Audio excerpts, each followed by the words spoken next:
오늘의 정석입니다. 토마토 투자자문의 김정수 운용역입니다. 안녕하세요. 네, 안녕하세요. 네, 어제는 좀 숨고르기가 나왔습니다. 오늘 장은 어떨까요? 계속 숨고르기가 좀 더 지속되는 관점으로 좀 보고 있습니다. 우리가 8월 초에 그 큰 변동성이 있었잖아요. 아래쪽으로 이제 급격한 폭락이 좀 있었고, 그 다음에 또 급하게 올라오는 이런 좀 상승이 있다 보니까, 주식을 가지고 있다가, 최악의 경우에는 이제 2,400 붕괴가 되면서 이제 반대 매매로 이 계좌에서 이 종목이 나간 분들이 좀 있을 거고요.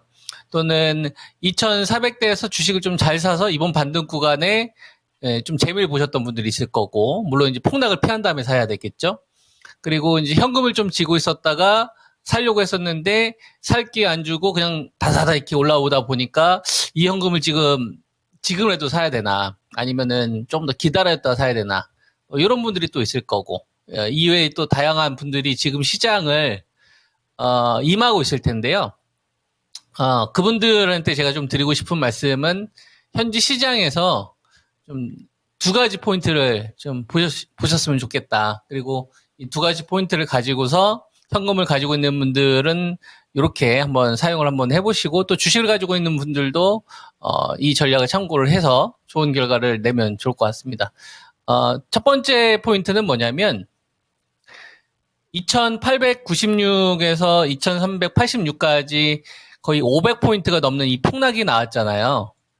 500포인트 넘는 이 급격한 이 폭락이 나왔는데, 여기에 뭐 경기 침체 우려와 관련된 부분도 있었고, 중동 확전 우려도 있었고, 그 다음에 이 장단기 금리, 그 다음에 이제 엔화, 엔캐리 청산과 관련된 큰 이벤트들이 좀 많이 있었잖아요. 그게 이제 결국은 시간이 지나서 2,700 언저리까지 올라오는 뭐 이런 흐름으로 지금까지 왔는데, 주도주가 바뀔 수 있다는 생각을 일단 첫 번째로 여러분들이 하셨으면 좋겠다. 그러니까 우리가 그 4월달 2,550 요 구간에 제가 여러분들에게 매수 의견을 좀 드리고 나서 2,896까지 주도주 흐름들이 많이 만들어졌잖아요. 이 시세를 이끌어갔었던 게 화장품이라든가 또는 그 전력주라든가 식품주라든가, 그죠? 이런 주식들이 있었고, 그 다음에 이제 자동차, 저 PBR 관련된 주식, 그 다음에 이제 AI 관련된 이제 하이닉스 관련된 이런 sek터들이 사실 시장을 좀 주도를 했었지 않습니까? 그리고 이제 마지막에 좀 삼성전자나 바이오 관련된 주식들 가운데 일부 선별적으로 강세 흐름이 나왔는데, 요 반등하는 주도주를 우리가 A라고 한다면, 반등이 나올 때 요 A하고 A가 같지 않다라는 얘기를 하는 거예요. 다른 선수로 바뀔 거다. 이게 첫 번째 포인트라는 이야기를 좀 드리고 싶은 거예요. 왜냐하면 환경이 지금 많이 달라졌기 때문에. 우리가 4월 중순에서 7월 때까지 갔었던 이 대내외적인 환경과, 그 다음에 8월 5일 이후 지금 현재 8월 20일까지 이 환경이 많이 달라졌기 때문에, 똑같이 1차 반등이 나온 다음에 이제 2차, 그 다음에 이제 3차 이런 등락 과정을 또 보이게 될 텐데요. 요 구간에 좀 선수들이 좀 달라질 수 있다라는 걸 첫 번째로 좀 포인트를 보셨으면 좋겠다. 그죠? 환경이 얼마나 좀 바뀌었는지를 제가 좀 보여드릴게요. 첫 번째, 일단 달러가 달라졌어요, 여러분. 그죠? 지금 외국인들 입장에서는 우리나라가 이 원달러가 강세를 보이게 되면 그냥 가만히 있어도 돈을 버는 구조예요. 환차익이 생기기 때문에. 그리고 우리나라가 이제 워낙 약세가 되게 되면은 외국인들은 우리나라 주식이 올라도 별로 재미가 없어요. 주식이 올라더라도 환차손이 발생이 되기 때문에. 그죠? 대한민국에 베팅되는 상당수의 돈들은 유대인의 자본력이 가장 크기 때문에, 이 유대인 자금과, 그 다음에 유럽계나 이제 중국, 아시아 쪽에서 이제, 빅머니들이 베팅을 했었을 때 보면은 가장 우리가 민감하게 봐야 될 게 삼성전자의 실적, 하이닉스의 실적, 현대차의 실적, LG 엔솔의 실적, 삼성바이오로직스, 알테오젠, 셀트리온 실적, 이런 것도 중요한데, 그것보다 훨씬 더 상위 개념이 환율 상황이에요. 왜냐하면 쏘는 금액 단위가 워낙 크기 때문에. 그래서 환율 외환 시장이 되게 중요하거든요. 근데 달러 강세가 됐었을 때 이 사람들은 적극적인 베팅을 할 수 있어요. 왜냐하면 환차익을 얻을 수 있기 때문에. 아니면 금리가 우리나라가 일본처럼 제로금리 수준에 있어서 정말 메리트가 있든지. 근데 그럴 수 있는 상황은 아니니까 우리나라 같은 경우에는 이 환율 시장이 특히나 외국인한테 되게 중요하거든요. 그죠? 그래서 달러 강세가 나와야만 외국인들은 이제 적극적으로 이제 자기들이 가지고 있는 이 선진 시장 쪽에 대한 이 자금력을 좀 베팅을 하거나 해지를 하는데 우리나라 같은 경우가 그동안 해외 시장보다 월등히 약했었잖아요. 그죠? 그 원인이 워낙 약세가 기반이 됐었기 때문에 그런데 요번에 이 환율이 이제 1360원이 좀 붕괴가 되면서 1360원이 붕괴가 되면서 지금은 워낙 이 강세 기조로 좀 바뀌어가고 있는 좀 구간이기 때문에 그런 겁니다. 그러니까 저는 이렇게 판단을 좀 하는 거죠. 해외 시장이 그동안 여태까지 우리나라 대한민국보다는 훨씬 더 강했고 해외가 강했을 때 우리나라가 좀 약했고 해외가 빠졌을 때 우리나라 같이 빠지면서 사실상 대한민국에서 주식 못하겠다 해서 이제 해외 쪽으로 가신 분들이 많이 있잖아요. 근데 그때부터 주가 많이 빠지기 시작했지 않습니까? 그러니까 이제 이 흐름이 저는 좀 역전될 수 있겠다. 우리나라가 해외보다 이제 더 강해지는 거죠.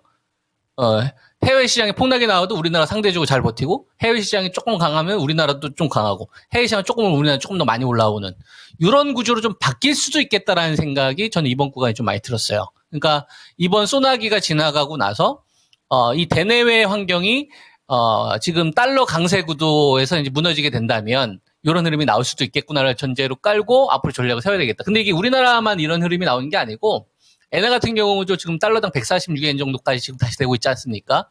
그러니까 엔캐리 청산에 촉발을 일으켰었던 일본 쪽에서의 금리 인상에 대해서 BOJ 쪽에서 이거 지금 실수였다. I'm sorry. 그죠? 그러고 나서 바로 말 바꿨잖아요. 그러면서부터 우리나라뿐만 아니라 전 세계가 빠르게 안정세를 좀 보였었거든요. 그래서 이게 지금 외국인들 포지션에 좀 변화가 나올 수 있을 만한 환경으로 가고 있지 않나. 전 이렇게 좀 보는 거고요. 요거는 어떤 관점인 거냐면 유리하다라는 이야기를 하는 거예요. 유리하다. 그러니까 똑같은 등락 조정이 나와도 해외 시장보다는 우리나라가 유리한 구조로 간다. 왜? 달러 강세가 마무리가 될 수 있는 구간을 가니까.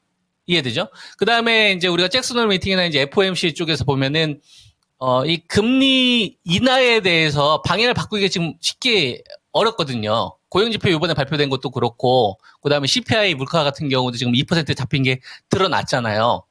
그러면은 미국 쪽에서 갑자기, 무슨 리먼 사태 같은 이런 말도 안 되는 사건이 터지지 않는 한, 그죠? 그런 어떤 큰 돌발 변수가 나타나지 않는 한 갑자기 금리 인상으로 바뀌기는 좀 어렵지 않겠느냐. 그 얘기는 달러 강세의 기조를 여태까지 만들었었다고 한다면 이 흐름이 좀 바뀌는 구간으로 나올 수도 있겠다라는 생각이 좀 들기 때문에 이제 우리나라 대한민국이 유리해지는 시장으로 좀 바뀌어가지 않겠느냐. 그게 저는 3분기부터 좀 더 만들어질 거다. 이렇게 이제 저는 판단을 하는 거고요. 그러면 이제 대한민국에 있는 상장되어 있는 기업들이 되게 많이 있잖아요. 되게 많이 되어 있는데 그 중에서 첫 번째 포인트로 제가 말씀을 좀 드렸던 게 이건 주도주가 바뀔 수도 있겠다. A하고 이제 AI가 이제 좀 같지 않을 수 있다. 그런 얘기를 하는 거죠. 그러니까 새로운 주도주에 좀 여러분들이 초점을 두어야 된다는 이야기를 하는 거고요. 그리고 이제 그 이유로서 지금 방금 전에 설명드렸던 것들이 이제 근거, 제가 판단 근거 이렇게 좀 참고하시면 될 것 같고요. 그다음에 이제 두 번째 포인트가 있습니다. 두 번째 포인트는 뭐냐면 첫 번째 포인트는 이해되셨죠? 주도주가 바뀔 수 있다. 그래서 그 섹터는 제가 뭐 여러분한테 워낙 그동안 많이 이야기해드렸잖아요. 바이오 5종목. 그죠? 삼성바이오로직스, 셀트리온, 유한양행, 그 다음에 알테오젠, 리가캠 바이오 얘네들이 시장에서 지금 제일 중요한 종목 바로미터다. 뭐 이런 얘기 해드렸지 않습니까? 그리고 반도체, 삼성전자하고 하이닉스, 그 다음에 소부장으로 푸시를 해주냐에 따라서 이번 시장 반등 목표가 결정이 될 거다. 그러니까 이쪽이 저는 점점 주도주로 이제 바뀔 거라고 보고 있는 거고요. 그 다음에 이제 두 번째 포인트를 말씀 좀 드리면, 두 번째 포인트는 돈이 없다. 가로 열고 시장, 가로 닫고. 시장에 돈이 없어요. 반등 나왔잖아요. 9조 정도 수준으로 반등 나온 거예요, 여러분. 9조로 반등 나온 거예요.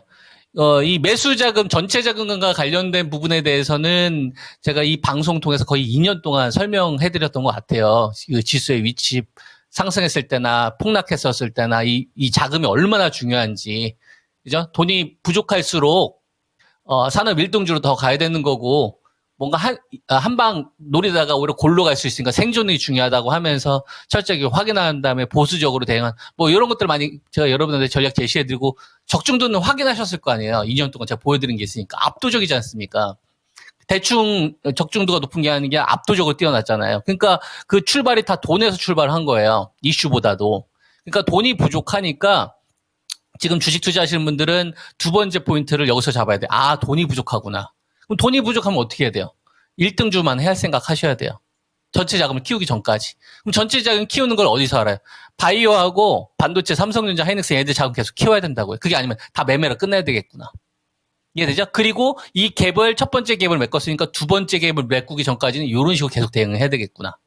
그러니까 일정 현금에 대한 이 전략을 절대 수정하시면 안 되고, 바이오하고 반도체 중심으로 가시되 매매를 병행하는 전략을 가시고, 바이오 쪽에서 고점을 높이면서 전체 자금을 1조 이상 키우는 흐름이 나오기 전까지는 이 전략 실천해야지. 시장의 자금을 키울 때는 반드시 바이오 중심주를 가지고 있어야지. 이런 식으로 계속 좀 여러분들이 대응하시면 좋지 않겠느냐, 이런 말씀 좀 드리겠습니다. 네. 어제 두드려졌던 원화 강세, 그래서 주도주의 변화가 일어날 수 있고, 그래서 답은 오늘 바이오 상당히 좀 강조를 해주시는데요. 알겠습니다. 그럼 내일 이 시간에 뵙겠습니다. 네, 좋은 하루 되세요. 네, 지금까지 오늘의 정석 김정수 운용역이었습니다.